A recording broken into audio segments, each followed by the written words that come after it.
Martin Fayulu abeti lisusu sete pona boyokani ya mbona kokende na maponami makozala ya malamu pe mandimama na banso mokonzi ya SID pe moko na bakambi ya lamuka asengi na lisikulu liaye ya suka ya mobu bana mboka ko telema pe kobundela ekolo apameli bopesi misala ya kobundela pe ya kokengela mboka na bikolo babundisaki RDC.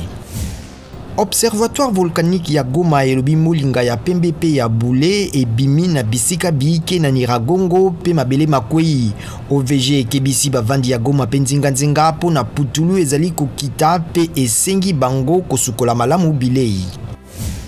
Milulu ya batu mingi pe bosangani bonso bopekisa mi na butu ya bonana na Goma na Nord Kivu pe na Kinshasa bakonzi bakebisi po na bozangi bokengi pe po na COVID-19. Joe Biden na Vladimir Poutine bandimi kotia yambo masolo na nzela ya misalami ya diplomasi po etali matata na Ukraine. Mokonzi ya États-Unis na ya Russie ba solo laki lobi na nzela ya singa.